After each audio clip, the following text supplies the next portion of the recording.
Olá, feliz sábado. Sejam todos bem-vindos. Que Deus abençoe grandemente a vida de cada um de vocês. É um privilégio muito grande estar mais uma vez aqui para que nós possamos estudar a palavra de Deus. E para você, que é o meu irmão na fé, eu desejo para você um feliz sábado. Mesmo que você não é adventista do sétimo dia, mas acredito que você acredita no mesmo Deus que eu acredito. E que você também já entregou a sua vida ao Deus Todo-Poderoso, para que Ele possa, no dia do juízo, salvar eu e você.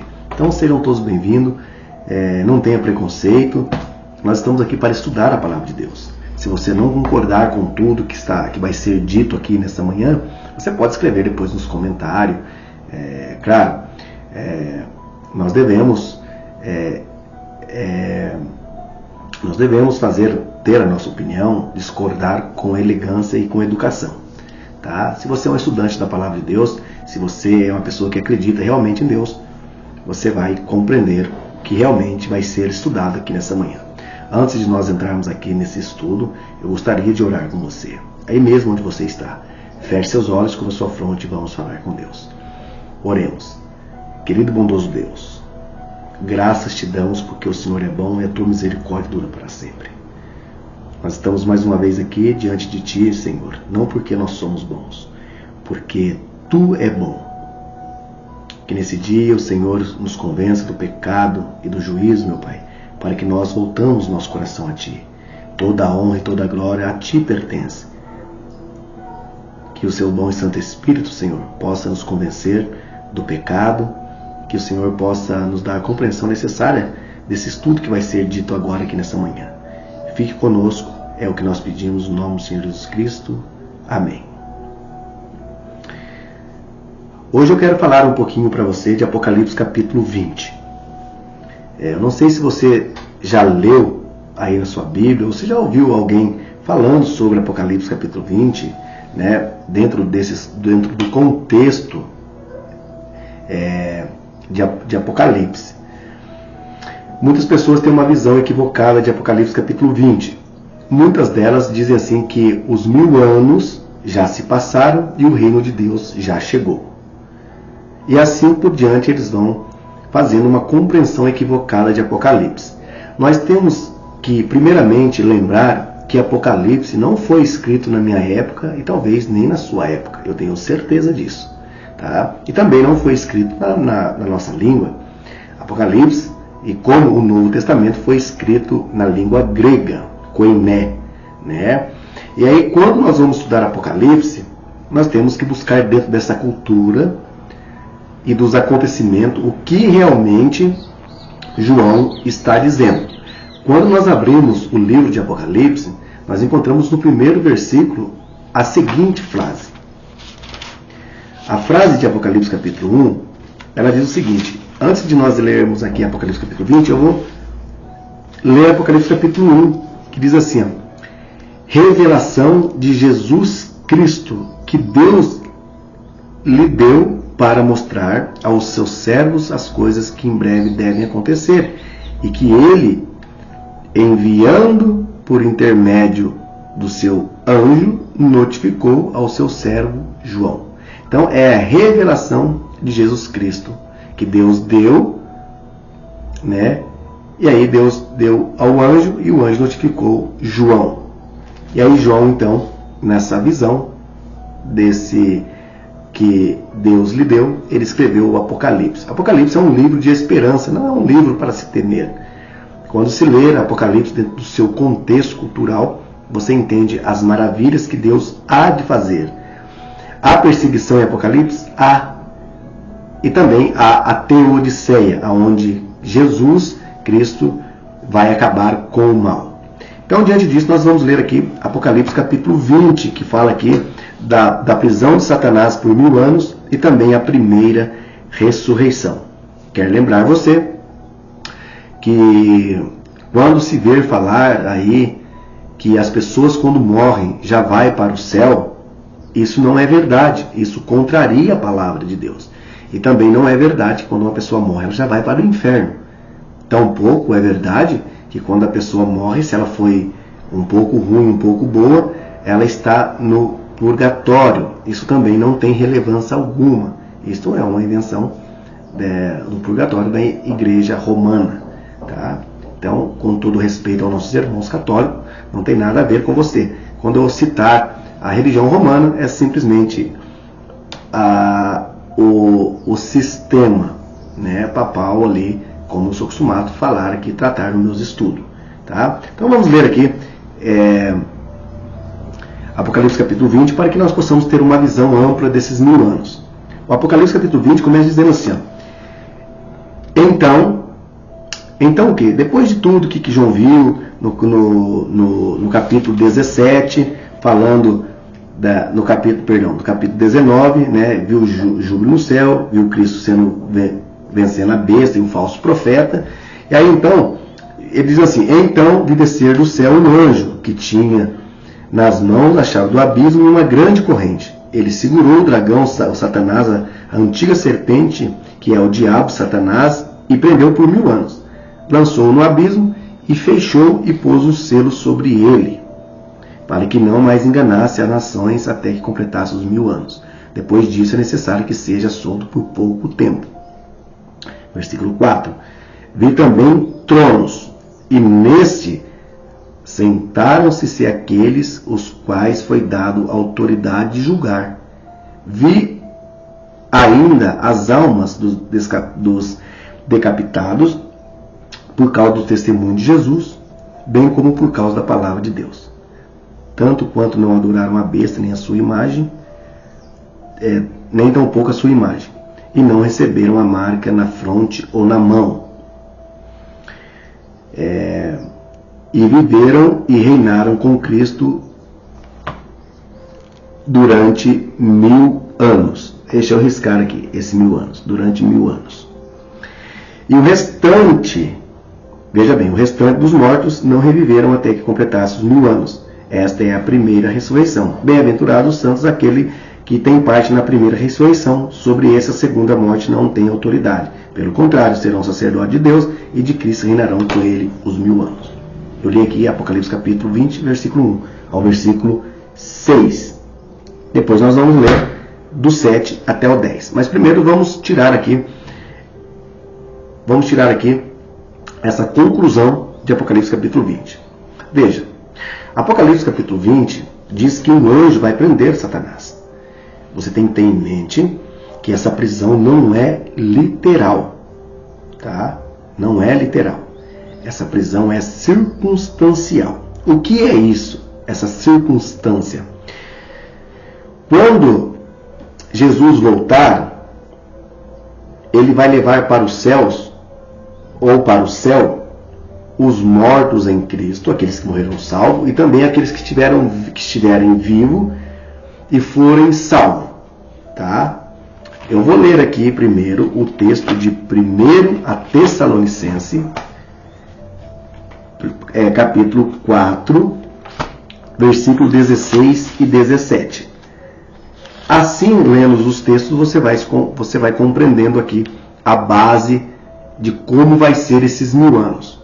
Diz assim, Paulo dizendo, 1 Tessalonicenses, capítulo 4, versículo 16 e 17, diz assim: Porquanto o Senhor mesmo, dado a palavra de ordem, ouvir a voz do arcanjo, ressoada a trombeta de Deus, descerá dos céus, e os mortos em Cristo ressuscitarão primeiro. Depois, nós, os vivos, os que ficarmos, seremos arrebatados juntamente com ele entre as nuvens para o encontro do Senhor nos ares. E assim estaremos para sempre com o nosso Senhor. Paulo tinha em mente que Jesus poderia voltar na época dele ainda, né? Por isso ele diz que ao ressoar a trombeta de Deus, os mortos em Cristo ressuscitarão primeiro. E para você ter uma ideia, eu quero ler um texto aqui de João, do Evangelho de João, capítulo 5, 28 e 29. Olha que texto interessante que diz aqui. Diz assim: Não vos maravilheis disso, porque vem a hora em que todos os que acham no túmulo ouvirão a voz e sairão. Os que tiveram feito o bem para a ressurreição da vida, e os que tiverem praticado o mal para a ressurreição do juízo. Eu vou ler de novo o 29. Os que tiverem feito o bem para a ressurreição da vida, e os que tiverem praticado o mal para a ressurreição do juízo. Quando Apocalipse disse que nessa segunda vinda, bem-aventurado aqueles que morreram em Cristo, exatamente quando Jesus voltar, os vivos e os mortos que morreram em Cristo vão reinar com ele durante os 1000 anos. A prisão de Satanás é circunstancial, por quê? Como eu estava falando. Porque não haverá ninguém para ele tentar. Ele vai estar de mãos atadas. Os ímpios estão mortos. Os salvos já estão reinando com Cristo. Ele não vai tentar ninguém. Por isso que diz assim que ele ficará preso por pouco tempo, ou seja, pelos 1000 anos. E o texto diz depois que ele será solto. E aí vi também que foi dado a autoridade de julgar, né? O texto vai continuar dizendo: e vi as almas decapitadas e o testemunho de Jesus. Você sabe que durante a Idade Média muitos cristãos foram mortos pela perseguição da besta de Apocalipse capítulo 13 e também Apocalipse capítulo 12, né? Que a igreja de Deus foge por deserto, onde fica ali 1260 anos sendo sustentada por Deus, longe da besta, longe da perseguição, né? Da Idade Média ali do sistema papal. E então diz assim que os restantes, diz que essas pessoas não adoraram a besta nem a sua imagem, e não receberam a marca na fronte e nem na testa. De Apocalipse capítulo 13 também. Esses que estão salvos não receberam, ou seja, não compactuaram com esse sistema. Nós já falamos aqui em outro estudo de Apocalipse capítulo 13, né, a marca da besta e a autoridade que Satanás vai dar a essa besta. Depois, em outro momento, nós vamos falar da besta que sobe da terra, os Estados Unidos da América. Tá? É um estudo bem amplo, mas eu vou tratar com você para que você possa ir recapitulando as lições, para que você possa compreender um pouco mais do livro de Apocalipse. E diz aqui que o restante dos mortos reviveram até que completaram os 1000 anos. E aí diz que bem-aventurado aqueles que têm parte na primeira ressurreição. Veja, Romanos capítulo 3, versículo 23, diz que o salário do pecado é a morte. Mas o salário do pecado é a morte, não é essa morte que eu e você conhece hoje. Né? Nós conhecemos que todo mundo vai morrer. Você tem ente querido aí na sua família que já morreu, você perdeu, às vezes, já o pai, a mãe, um irmão, como eu já perdi, né? E aí nós conhecemos esse tipo de morte. Só que Romanos capítulo 3, olha, eu até assustei aqui, tá? A porta ali do quarto se fechou. Espero que não tenha sido a porta da graça, né? Espero que essa batida de porta não seja o batido da porta da graça, porque um dia a porta da graça vai se fechar, tá? E talvez vai ser uma pancada mais ou menos assim, né? Jesus Cristo vai se levantar do trono e vai dizer: aqui está feito. O Espírito Santo aqui na terra, aquele que convence eu e você do pecado, vai dizer também, vai se retirar da terra e vai subir para o céu e vai dizer para Jesus: aqui também está feito. E aí então nós só vamos ter que esperar a vinda do Salvador. Quem estiver salvo, estará salvo. E quem estiver perdido, estará perdido e não há mais salvação. Então, por misericórdia de Deus, espero que essa porta não seja da graça, que dá tempo ainda de você que vai assistir esse vídeo se arrepender e entregar a sua vida para o nosso Salvador Jesus Cristo. E então, aquelas pessoas que morrem salva, ela vai ressuscitar e vai encontrar com o Senhor. Romanos capítulo 3, versículo 23, está se tratando da morte eterna. Aquela que quando Cristo, Jesus ressuscitar os ímpios para o dia do juízo, esse não tem mais salvação. Deixa eu te lembrar. Tem até um estudo que diz assim que quando Cristo ressuscitar os ímpios, nesse intervalo de 1000 anos, ainda a pessoa pode se arrepender. Não. A Bíblia não dá base para isso. O arrependimento tem que ser agora, já. Porque se você morrer, você tem que morrer, você vai morrer salvo ou vai morrer perdido. Depois de 1000 anos não tem como você se arrepender mais, porque já foi dado o veredito. É isso que Apocalipse está se tratando. Depois, aí o que vai acontecer? Aí Satanás vai ser solto. Depois do milênio, Satanás vai ser solto para ser destruído. E aí Satanás vai ser solto e também os ímpios vão ressuscitar. É interessante notar que quando o texto diz assim que o diabo foi lançado no abismo e fechou-se, pôs o selo sobre ele, porque não mais enganasse a nação, Isaías capítulo 24 tem um texto muito interessante.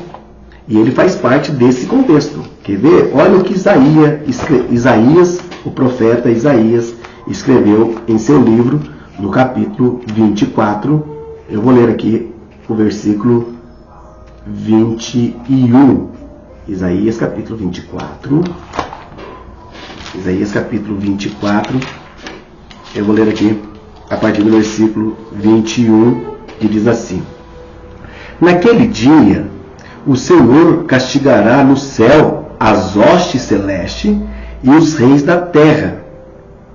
Na terra serão ajuntados como preso em masmorra e encerrado num cárcere e castigado depois de muitos dias.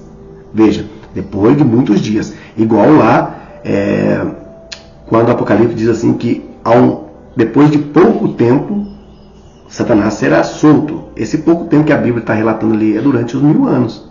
Tá? Só para você ver que o contexto está falando dos 1000 anos, né, da prisão de Satanás. E aí diz assim que depois de muitos dias, a lua se envergonhará e o sol se confundirá quando o Senhor dos Exércitos reinar no monte Sião e Jerusalém. Perante os seus anciãos haverá glória. E veja o que diz Jeremias capítulo 4, versículo 23. Olha o que diz o texto. Jeremias capítulo 4, versículo 23. Vamos achar aqui. Está bem aqui. Diz assim: Olhei para os montes, eis que tremiam, e todos os outeiros estremeciam. Olhei, e eis que não havia homem nenhum, e todas as aves do céu haviam fugido. Você lembra de Gênesis capítulo 1? Diz assim: No princípio criou Deus os céus e a terra. A terra era vazia, era sem forma, e o Espírito de Deus pairava. E aí, sob então o comando da voz de Deus, começa a surgir as coisas. Né? E aí Jeremias está falando aqui que no final desse tempo, a terra vai estar assim também. Aqui falando desses 1000 anos.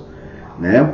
Olhei ainda e eis que a terra fértil era um deserto, e todas as suas cidades estavam derribadas diante do Senhor, diante do furor da sua ira. Você está vendo aqui o paralelo? Isaías capítulo 24 e Jeremias capítulo 4. E aí nós voltamos para Apocalipse capítulo 20 e nós entendemos que Apocalipse ele vai falando da esperança que nós cristãos devemos ter em Deus, a confiança que nós devemos ter em Deus, e ele vai descrevendo aqui o que vai acontecer. Aqui falando de um castigo, né? De um castigo que Deus trará sobre Satanás e os ímpios. Lembrando que nos 1000 anos, nesse intervalo de 1000 anos, não haverá mais arrependimento. Por quê? Porque a hora de arrepender é agora. Veja o que diz Apocalipse capítulo 16. Eu vou ler aqui Apocalipse capítulo 16. Olha o que diz aqui o versículo 8 de Apocalipse 16. O quarto anjo derramou a sua taça sobre o sol, e foi-lhe dado de queimar os homens com fogo. Com efeito, os homens se queimaram com um intenso calor e blasfemavam o nome de Deus, que tem autoridade sobre esses flagelos, e nem se arrependeram para dar-lhe glória. Quando diz que os homens foram queimados, foram castigados por esse fogo, eles blasfemaram contra Deus, eles não se arrependeram para dar-lhe glória. Todas as coisas que são trazido de sofrimento, muitas coisas que passamos, não é culpa de Deus. As pessoas têm muitas vezes colocado culpa em Deus, dizendo assim que Deus não existe. Se existe um Deus, não existe amor, porque Deus fez o planeta e agora abandonou. Por que existe tanto mal, né? E Deus não intervém para acabar com esse mal. Então, assim, Deus fez o planeta, agora ele perdeu o controle de tudo e ele não consegue mais restabelecer, ele não consegue acabar com isso. Deixa eu te falar uma coisa. A pessoa que pensa assim é uma pessoa que ela não tem fé e ela não entendeu o propósito de Deus. Deus está no controle de todo o universo. Você lembra muito bem quando veio a Covid-19. Um simples vírus parou o mundo. Agora, será que isso é pouco para você ter fé num Deus Todo-Poderoso que está no controle de tudo? Será que as pessoas perderam praticamente a fé em Deus? Veja, seria isso uma praga? Você já leu Êxodo capítulo 7? Deus tem o controle nas suas mãos. Deus não perdeu o controle de nada. Deus está deixando o percurso da história acontecer para que ele dá fim no pecado. Se chama, na teologia, isso se chama teodiceia, onde Deus vai terminar, vai acabar com o mal no planeta. Olha o que diz aqui Malaquias, o último livro do Antigo Testamento. Olha o que diz aqui Malaquias. Malaquias capítulo 4. Malaquias capítulo 4 deixa exatamente, sem sombra de dúvida, o que Deus vai fazer. Tá? Isso está no futuro. Isso ainda não aconteceu. Está no futuro. Isso um dia vai acontecer. E eu creio nisso. Malaquias capítulo 4, versículo 1 diz assim: Pois eis que vem dia e arde como fornalha. Todos os soberbos e todos os que cometem perversidade serão como o restolho. O dia que vem os abrasará, diz o Senhor dos Exércitos, de sorte que não lhe será deixado nem raiz e nem ramo. Deus vai purificar, vai queimar essa terra, vai purificar como o ouro é provado pelo fogo. E aqui não haverá mais pecado, tá? Não haverá mais pecado nessa terra. Aqui vai existir a nova Jerusalém, onde eu e você vamos reinar com Cristo a eternidade. Como diz Apocalipse, capítulo 21, não haverá nem choro, nem dor, e todas as coisas já passaram, eis que tudo se fez novo. Deus vai começar de novo. Então, agora existe uma chance para mim e para você se arrepender, para entregarmos a vida a Cristo. E aqui, no versículo 10 de Apocalipse, capítulo 16, diz assim: derramou o quinto anjo, a sua taça sobre o trono da besta, cujo reino se tornou em trevas, e os homens mordiam a língua por causa da dor que sentia. Blasfemaram o Deus do céu por causa da angústia e das úlceras que sofriam, e não se arrependeram por suas obras. Então, meu querido irmão, minha querida irmã, nos 1000 anos não haverá mais arrependimento. Os que tiverem salvos vão estar reinando com Cristo, e os que tiverem mortos já estão perdidos.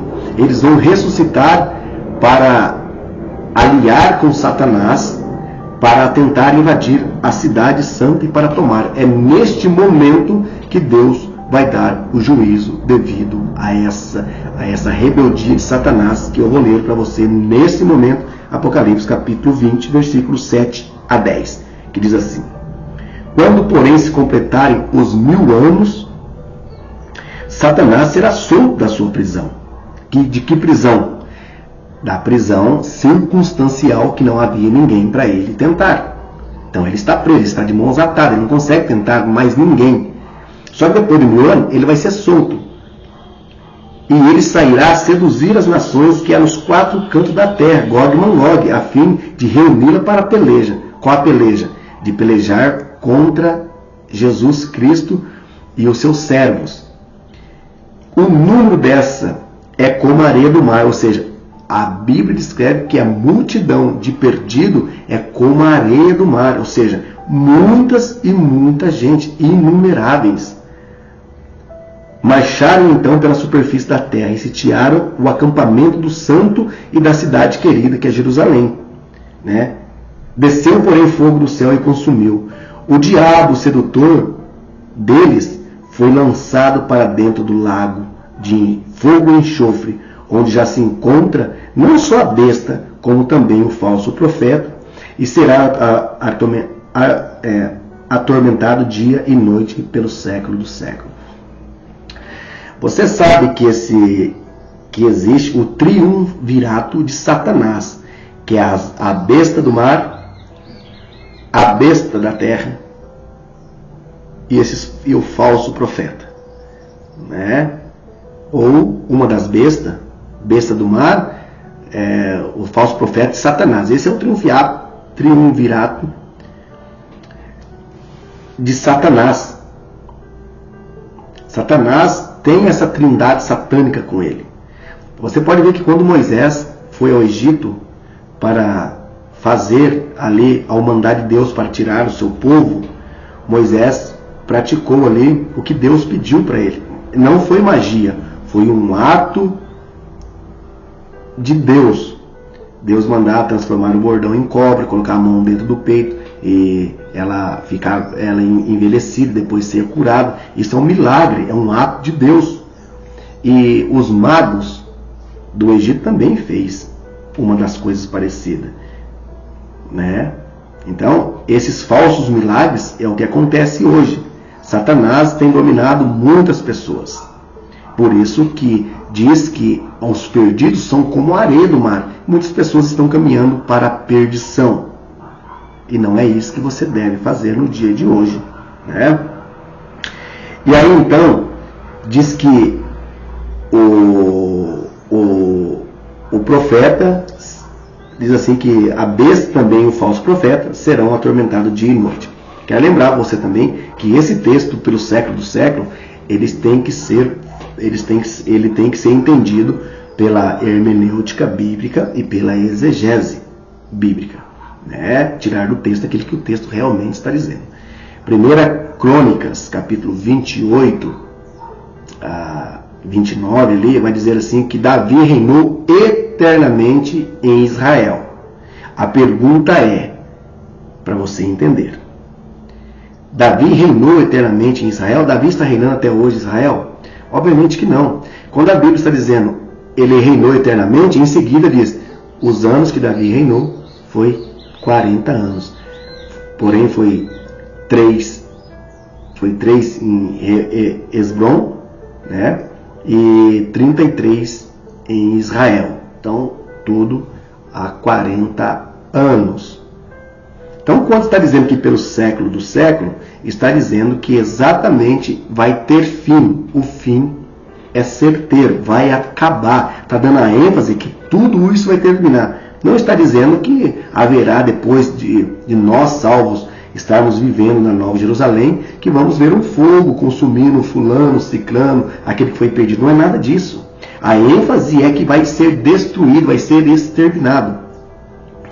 Se você entender a parábola de Lucas capítulo 16 como literal, nós vamos criar um grande problema teológico e racional. Nós vamos entender que o céu e o inferno são paralelos, nós podemos ver tudo o que acontece no inferno. E não é isso que Jesus está ensinando na parábola de Lucas capítulo 16. Tá? E aqui diz que esses que vão marchar, aqui no versículo 9 de Apocalipse capítulo 20, vão marchar na superfície da terra para sitiar o acampamento dos santos. Veja, nesse momento Deus vai fazer cair fogo do céu e o Satanás e esses ímpios vão ser destruídos. Por quê?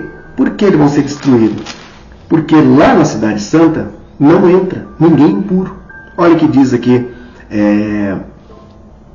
Apocalipse capítulo 21, versículo 8.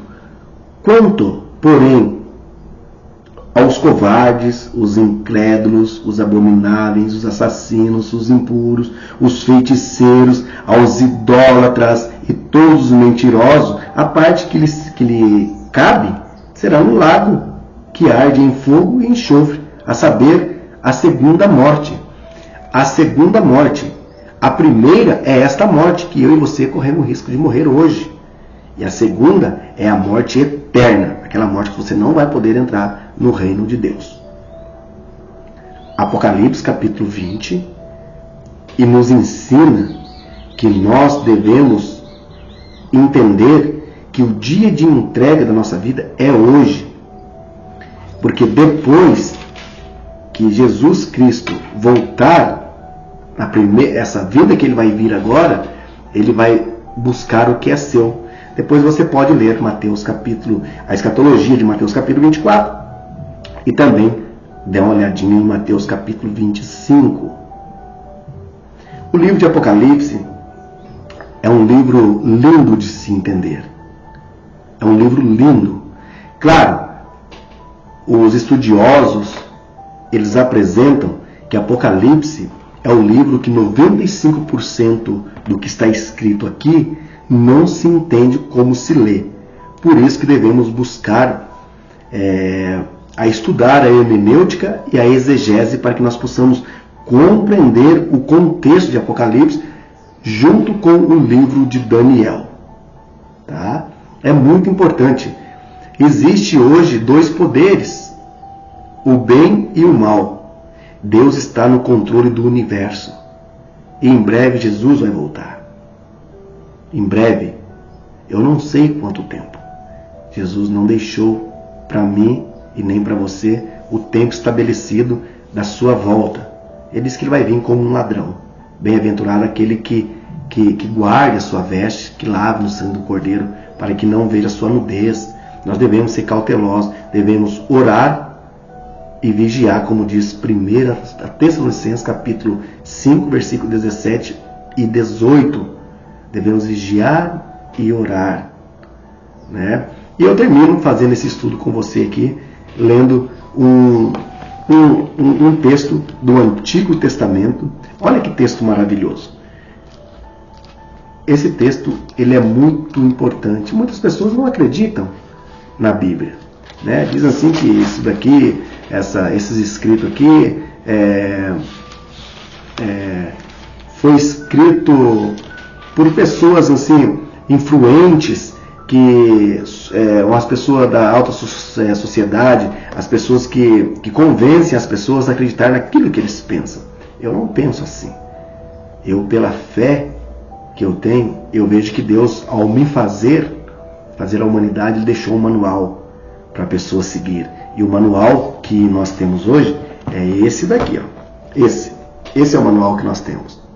Tá? Esse é o manual, nossa prática de regra e fé. Eu vou terminar esse estudo lendo aqui Deuteronômio, capítulo 29 e versículo 29, que é um texto maravilhoso, e é dentro desse texto que nós devemos compreender a palavra de Deus, que diz assim: as coisas encobertas pertencem ao Senhor nosso Deus, porém as reveladas nos pertencem, a nós e a nossos filhos, para sempre, para que se cumpram todas as palavras dessa lei.